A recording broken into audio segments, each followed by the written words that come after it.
Hi everybody, my name is Jessica and this is my channel Plant Hooker. Now again, I'm sorry my computer went kaput again, and so it's back to uploading with no editing, and you get to see all the bloopers and mistakes that I make. So hopefully they're not too many and not too bad, because yeah, my computer, I thought I had fixed it and it lasted for a little bit because I was able to put out some really nice videos, but it's Windows 7. It's never going to get better, and I have to bite the bullet and get a new computer.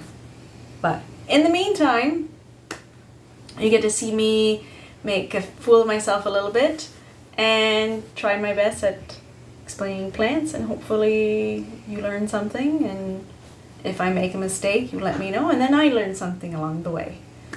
So today I brought out my Staghorn Fern. Look how gorgeous this guy is. This big beauty.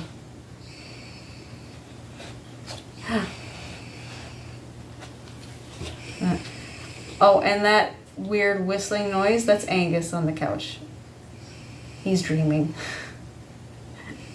So yes, Staghorn Fern, Elkhorn Fern, antelope ears, and the Latin name is Platycerium bifurcatum, I think. I think I pronounced that right. I'm sorry if I'm butchering any of these names. Part of the polypod family. I had no idea that these were part of that family, or the Polypodiaceae family. And they are epiphytic, which means they grow on other plants. And they are native to South America, Southeast Asia, Australia, I think New Guinea? Yeah, I think so. Yeah. There are about 18 different types of Staghorn Fern. I have no clue what type mine is. I just know that when I bought it, it was sold to me as a Staghorn Fern. So, is a dandy plant. When you have yours, even like all the different species, they do have two different kinds of leaves.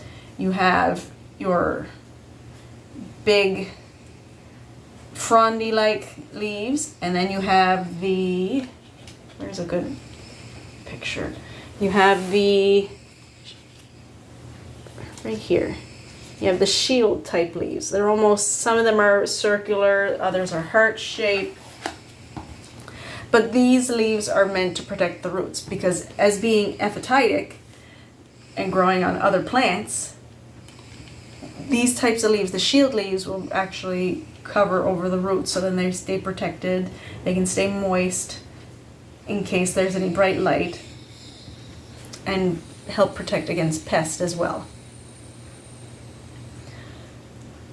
Now, mine does make spores now. So what you see on them is what looks like dust. Oh, here's a better example. See? It looks like dust. Like I can even like peel it off. Yeah, that's not dust. Those are the spores for it to reproduce. So you can clean them off all you want, they will still come back. So cleaning is not needed for this guy. However, I still do a little bit, mostly because cat hair.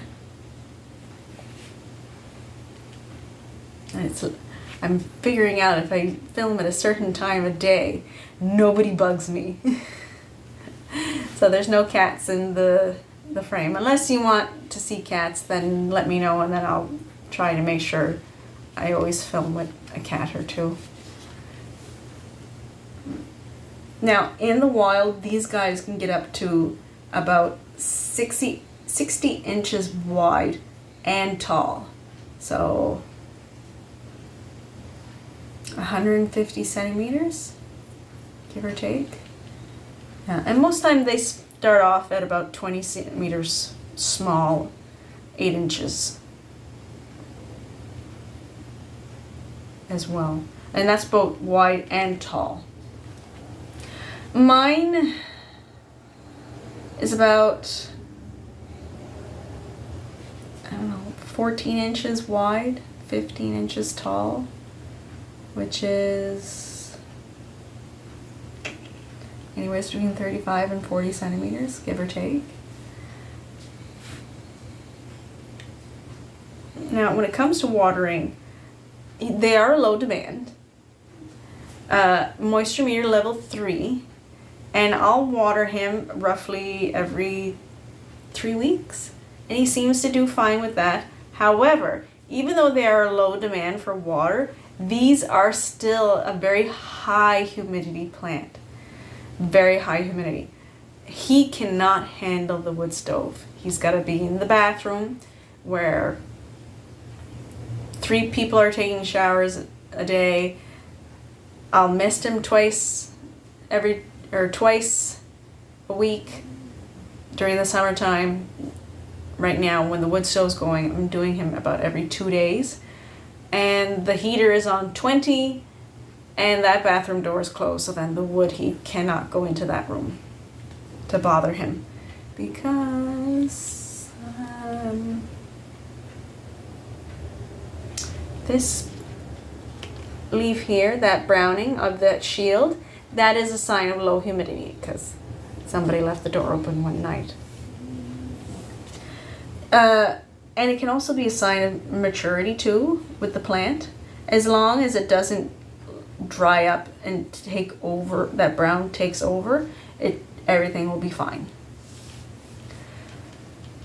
When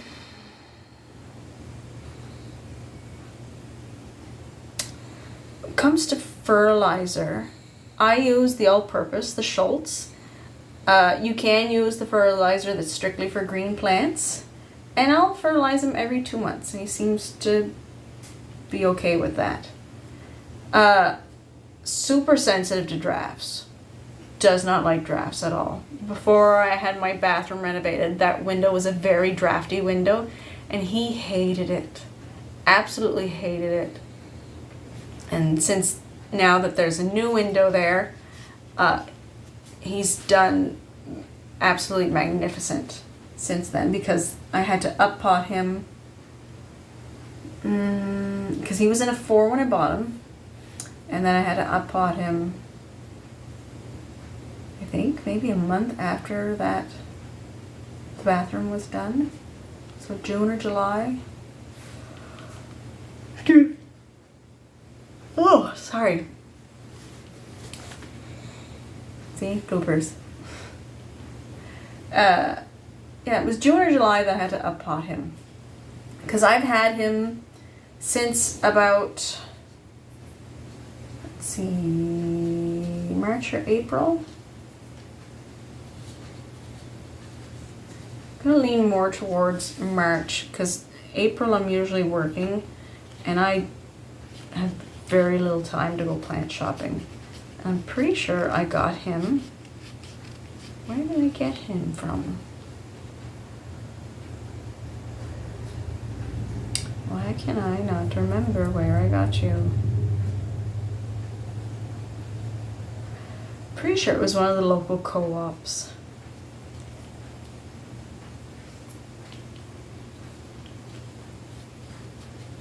Yeah, one of the local co-ops. I think maybe the Marguerite one. Because I don't... Yeah, definitely not Shady Camp. I think the Marguerite co-op is where I got him. Now when it comes to hardiness, these guys are found in a hardiness zone 9A. So the best temperatures for him are between 50 and 23 degrees Celsius. Now, here on Cape Breton, where it ranges between 5A, 5B, he cannot go outside. The only time he can go outside is between June and September. That'll be the only times that he's happy with being outdoors. And you can repot these guys every year. I have him now. See if you can see it. Don't me. No, I can't. Maybe I can. Kinda. This is my mixture of all-purpose perlite and orchid bark. Now, at the time that I repotted him, I didn't know. So I think because there's orchid bark in here, that's why he's doing so well. But if you do repot him, the best soils for staghorn ferns is the orchid bark. And when you're mounting them, like these are the ones that you see mounted on the wall. Excuse me. A lot of times I see them with the sphagnum moss, and of course, you know, sphagnum moss, we don't want to decimate swamps. But you can put these in orchid bark, and what I saw one person do was they put it in I don't know if they even still make these anymore, stockings, like nylon stockings from, you know, that our grandmothers would wear back in the day, pantyhose, there. And just filled it with orchid bark, put this in it, and then tied it with fishing line around the block that it was on, and then mounted it just like that until it was permanently attached to the thing. So for me, if I do plan on mounting him eventually,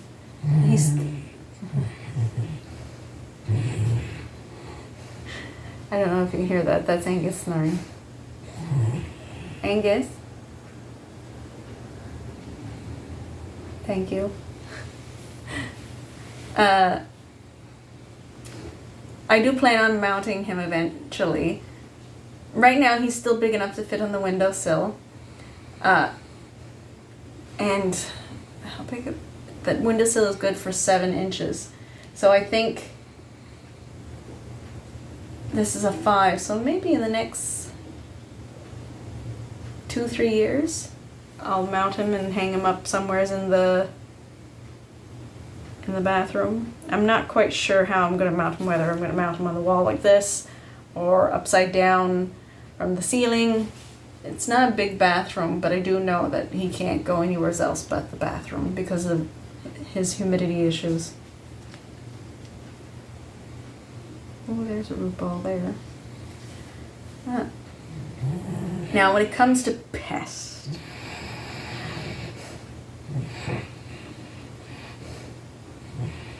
I hope you don't hear that. When it comes to pests, from what I've been able to read, mealybugs and scales seem to be this guy's worst enemy. Nothing about thrips or spider mites. I'm not sure on the reason why. It might be perhaps the way its spores work. It's the only thing I can think of, because like that's awful thick stuff. And the only pest that I've dealt with these guys is soil mites. And I watered him today, and there was a mite in it, and I put a little bit of peroxide in the water. And so far, so good. Like nothing's come out. I do see, I think that's a root right there. Right where my finger is pointing. I don't know if it'll show up on camera. Oh, it's right here. Okay. But he still has a bit to go before he needs an up pot. Now, when it comes to common problems with these guys, a rotting base, is, of course, overwatering. Even though they are a high humidity plant, they don't like to be watered a lot. Mostly because these leaves can absorb moisture, so can the shield leaves. The shield leaves will actually make their own compost. Like in the wild where like other leaves, dead leaves, excrements from animals and birds, even dead animals too, will sometimes fall into these fronds, and they'll just make a compost and feed themselves. So you can overwater them. Even though they are a high humidity plant, they're only a low demand water. Now when it comes to yellowing leaves, that's a sign of overwatering, rotting, even a mold possibly getting on the leaves, low humidity, and pest, of course, like mealies and scale. When the leaves start to shrivel, like, see, this is a nice healthy leaf. He's all durable, whatnot. Shriveling would be like, they're not really shrivelly, so I can't really use you as an example. I don't have another one. Oh, here we go. Let's see if I can get the camera to see that. See how it's like a little papery. See that? It's papery and shrivelly. Yeah, that's humidity. That's low humidity and too dry air. And as I said, somebody forgot the bathroom door open one night. So that's where that issue had come from. But no, as long as you keep on top of his humidity, and if you can't, he is definitely one that you will want to probably invest in a humidifier for. Well, unless you don't have a wood stove, then you might be able to get away with it. See, I can't because I have a wood stove and I'm a corpsicle. I like the heat. I was definitely born in the wrong country. And I will not live without my wood stove. It will be a very, very hard time for me not to have a wood stove. Like, as long as I can still get up and stick wood in it, I think I'll have a wood stove for pretty well the majority of my life. So yeah, so as long as you make sure to keep his humidity fine. Now, would I recommend him as a beginner plant? No, not really. Not with those humidity requirements that he has. He's more of a medium plant owner plant. And definitely not for a beginner, but like maybe the next level up. And it's like I said, if it weren't for me getting my bathroom renovated, I probably would not still have this guy.